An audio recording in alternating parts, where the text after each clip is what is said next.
വർക്കല പാപനാശത്ത് കുന്നിൻമുകളിൽ നിന്ന് ചാടി യുവതി ആത്മഹത്യയ്ക്ക് ശ്രമിച്ച സംഭവത്തിൽ വൻ വഴിത്തിരിവ്. താൻ കൂട്ടബലാത്സംഗത്തിനിരയായെന്ന് തമിഴ്നാട് തിരുനെൽവേലി സ്വദേശിയായ യുവതി പോലീസിന് മൊഴി നൽകി. മൊഴിയുടെ അടിസ്ഥാനത്തിൽ തിരുനെൽവേലി സ്വദേശികളായ ബസന്ത്, കാന്തൻ എന്നിവരെ പോലീസ് അറസ്റ്റ് ചെയ്തു. ഇവരുടെ കൂട്ടുപ്രതി ദിനേശൻ ഒളിവിലാണ്.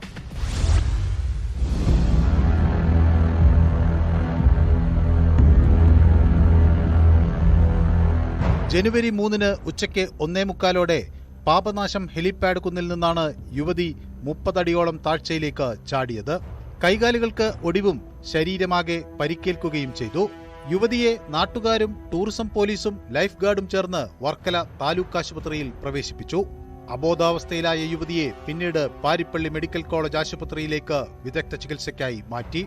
ഇവിടെയെത്തി വർക്കല പോലീസ് മൊഴി രേഖപ്പെടുത്തിയപ്പോഴാണ് യുവതി ഞെട്ടിക്കുന്ന വെളിപ്പെടുത്തൽ നടത്തിയത്. ക്രൂരമായ പീഡനമാണ് തനിക്ക് നേരെ ഉണ്ടായതെന്നും ഇവരിൽ നിന്ന് രക്ഷപ്പെടാൻ ശ്രമിക്കുകയാണ് ചെയ്തതെന്നും യുവതി പോലീസിനോട് പറഞ്ഞു.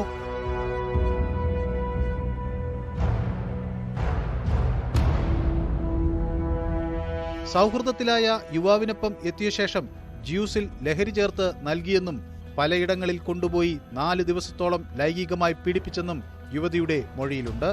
മദ്യം നിർബന്ധിച്ച് കുടിപ്പിച്ചതായും യുവതി പോലീസിനോട് പറഞ്ഞു. പോലീസിന്റെ പ്രാഥമിക അന്വേഷണത്തിൽ ആത്മഹത്യാശ്രമമെന്ന് കണക്കാക്കിയിരുന്ന കേസിലാണ് യുവതിയുടെ മൊഴി നിർണായകമായത്. ഇതോടെ പോലീസ് കസ്റ്റഡിയിലുണ്ടായിരുന്ന തിരുനെൽവേലി സ്വദേശിയായ ബസന്ത്, കാന്തൻ എന്നിവരുടെ അറസ്റ്റ് രേഖപ്പെടുത്തി.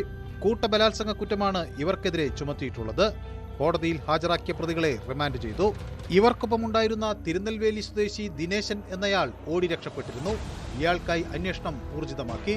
യുവതിയുടെ ബന്ധുക്കൾ സ്ഥലത്തെത്തി ഇവരെ നാഗർകോവിലിലെ സ്വകാര്യ ആശുപത്രിയിലേക്ക് മാറ്റിയിട്ടുണ്ട്.